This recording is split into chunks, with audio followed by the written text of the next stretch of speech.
Buana yang beralamat di Jalan Danyar Dinas Tegar, Desa Amarta Buana, Kecamatan Selatu, Kabupaten Karangasem. Pada kesempatan ini akan memperkenalkan desain kelas yang ada di sekolah kami. Selamat menyaksikan.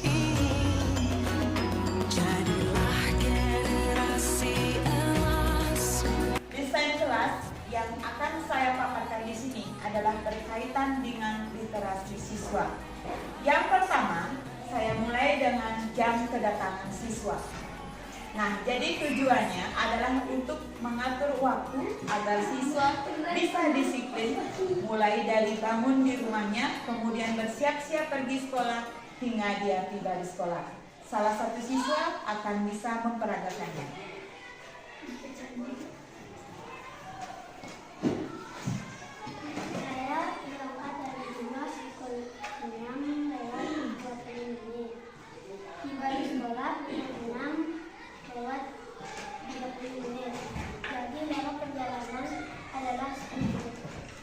Untuk desain selanjutnya adalah berkaitan dengan literasi menulis dan membaca. Jadi ada jadwal piket beserta juga ada ranting cita-cita.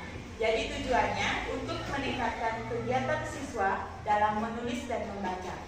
Silakan.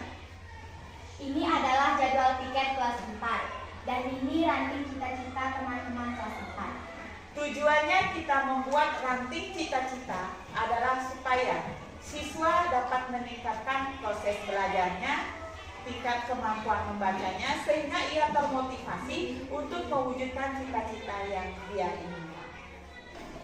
Kegiatan selanjutnya adalah dompet kebaikan. Nah, dompet kebaikan jadi bertujuan untuk meningkatkan kegiatan siswa dalam menulis dan membaca. Apa isi dompet kebaikan ini? Dompet kebaikan ini adalah berisi perbuatan-perbuatan kebaikan yang dapat dilakukan oleh siswa. Misalnya, siswa si A telah menolong dan membantu siswa si B. Kemudian siswa si B menuliskan pertolongannya di kartu atau di lembar kertas. Kemudian kebaikannya itu dimasukkan di amplop si A. Akan diperagakan oleh siswa saya. Silakan. Winda adalah salah satu teman saya. Winda pernah melakukan kebaikan kepada saya. Winda pernah meminjamkan saya penggaris dan penghapus. Kemudian, kebaikan yang Winda lakukan saya tulis di dalam kartu kebaikan. Kemudian, saya meletakkan kartu kebaikan ini di dalam dompet kebaikan. Nah, kemudian dilanjutkan dengan kegiatan lintas pelanggaran. Tujuan adanya lintas pelanggaran juga untuk meningkatkan daya ingat siswa, kemudian meningkatkan kreativitas menulis juga membacanya. Apa isi lintas pelanggaran? Nah, isinya adalah sebuah pelanggaran tata tertib atau aturan di sekolah yang diperbuat oleh siswa tersebut. Kemudian siswa menulis pelanggaran tersebut pada selembar kertas, kemudian dimasukkan pada amplop lintas pelanggaran. Akan diperagakan oleh siswa saya. Saya pernah melakukan pelanggaran. Saya tidak membuat PR dan saya menulis di kartu dan saya memasukkan kartu di dompet pelanggaran. Kegiatan selanjutnya adalah kegiatan pojok baca. Jadi, gerakan literasi itu adalah menuntut kita untuk melakukan kegiatan pojok baca. Di sini, siswa sedang melakukan kegiatan literasi, jadi kegiatan ini dimulai 15 menit sebelum pelajaran dimulai. Siswa membaca buku-buku yang dia sukai, yang dia minati sesuai dengan kebutuhannya. Setelah siswa selesai membaca, dia akan membuat informasi apa atau isi dari buku yang telah dibaca pada selembar kertas. Kemudian, hasilnya tersebut akan dimasukkan ke dalam tali tasi, yaitu tabungan literasi. Nah, tabungan literasi ini akan kita ungkap atau akan kita ambil hasilnya setiap akhir semester. Jadi kita akan mengecek siapa yang paling sering melakukan literasi akan mendapatkan reward dari sekolah ini. Nah, apabila siswa sudah selesai membaca, silakan dimasukkan hasilnya ke dalam tabungan literasi. Silakan.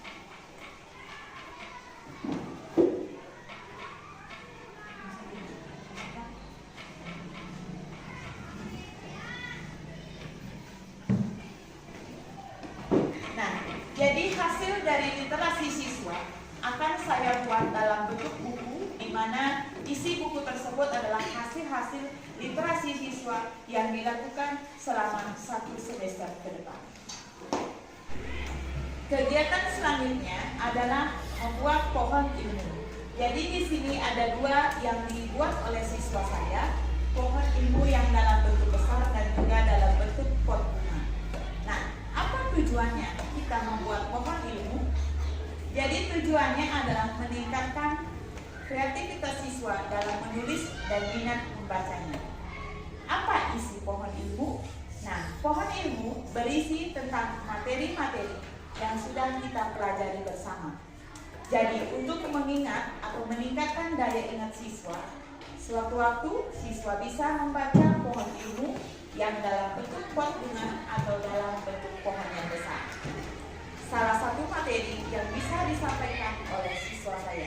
Silakan dimulai dari Vivi. Rumah Sansari volume kubus adalah sisi kali sisi. Bisa dilanjutkan? Contoh zat cair ke padat adalah seperti air yang dimasukkan ke pisau lalu lama-lama akan menjadi padat. Baiklah, itulah salah satu kartu yang terdapat dalam pohon ilmu yang bisa disampaikan oleh siswa.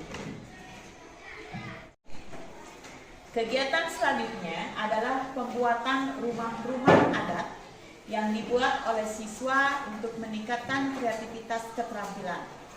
Jadi rumah adat ini bisa dibuat berdasarkan bahan yang mereka pilih. Ada yang dari kardus, dari stik kayu, kemudian dari triplek, dan juga bahan-bahannya adalah baby. Jadi salah satu contohnya yang dibawa oleh siswa saya. Kegiatan selanjutnya adalah kegiatan literasi dalam bentuk pohon harapan. Jadi tujuannya untuk meningkatkan kreativitas siswa dalam menulis juga membaca. Dalam pohon harapan ini adalah berisi harapan siswa selama 1 semester di kelas 4, kemudian untuk semester selanjutnya juga. Bisa diperagakan oleh siswa saya. Harapan saya akan menjadi murid yang lebih pintar dengan cara saya akan belajar lebih giat lagi. Kegiatan selanjutnya adalah mengumpulkan hasil literasi siswa. Nah, dalam kali ini saya kemas hasil literasi siswa itu dalam sebuah buku.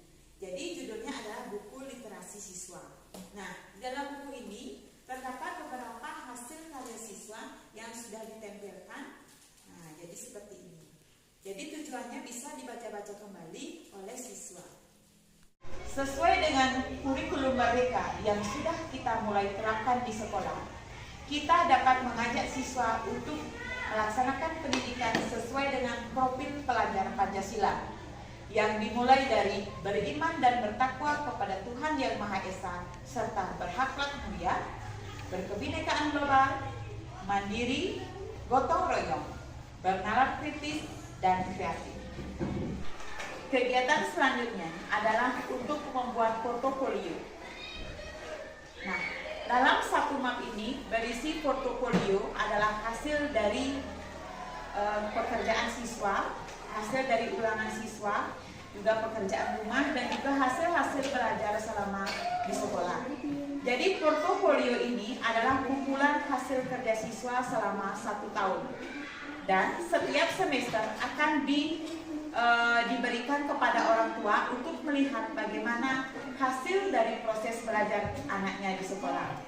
Nah, apabila sudah dapat dilihat dan dipahami oleh orang tuanya, kemudian ditandatangani, dikembalikan lagi ke sekolah sebagai arsip untuk persiapan akreditasi sekolah.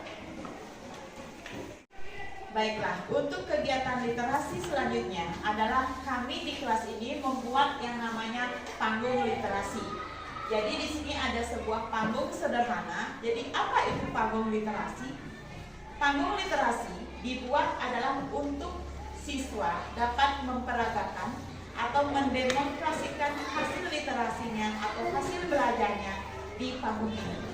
Jadi tujuannya untuk meningkatkan kreativitas siswa dalam berkegiatan literasi dan juga meningkatkan minat bacanya.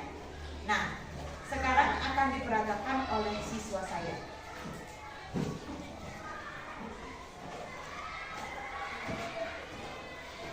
Pantun pendidikan. Langit cerah terbit fajar, pohon rindang rapi berjajar.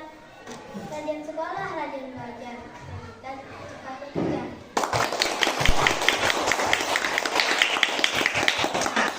Setelah siswa menyampaikan hasilnya di panggung literasi, kemudian hasilnya akan ditempel pada papan mading.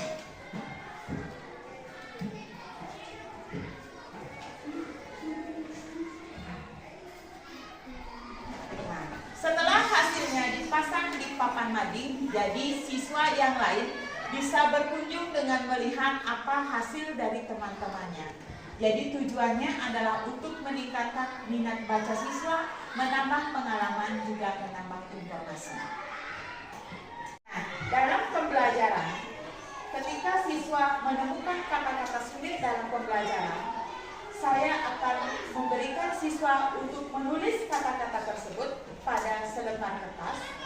Kemudian nanti kita cari pemecahannya bersama apa dari kata-kata sulit tersebut.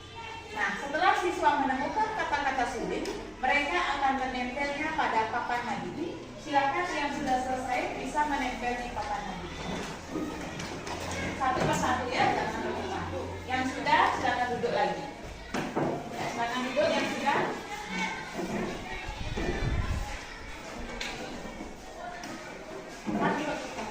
Setelah siswa menemukan kata-kata sulit yang telah ditulis pada selembar kertas, kemudian kegiatan selanjutnya adalah menempel di papan mading. Nah, anak-anak, sekarang ada beberapa kata sulit yang kalian temukan. Sekarang kita cari tahu masing-masing artinya ya. Nah, yang pertama di sini ada aturan. Nah, siapa yang tahu napi nikah aturan? Aturan ada di sekolah, ada aturan, di rumah ada aturan. Aturan itu napi? Peraturan.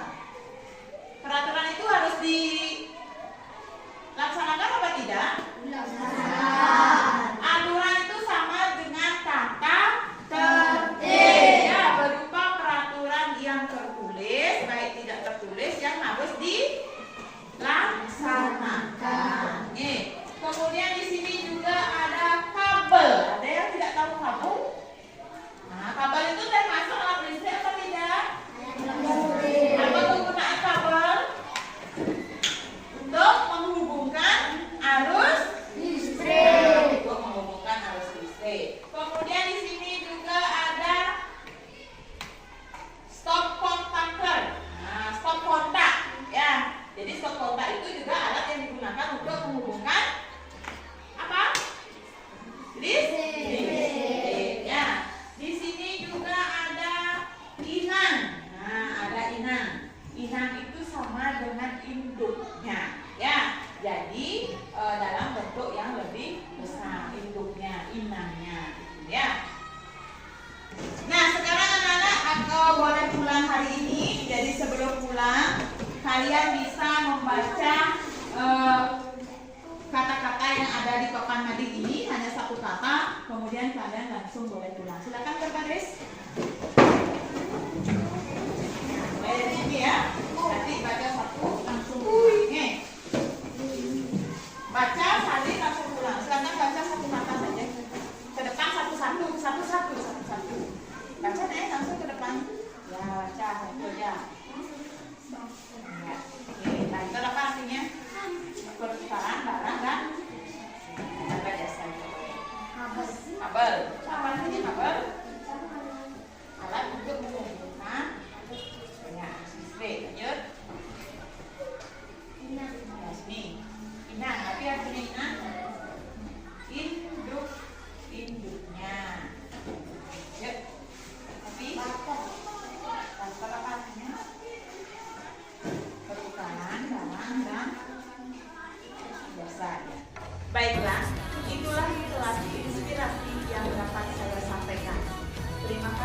dan simak, semoga bermanfaat.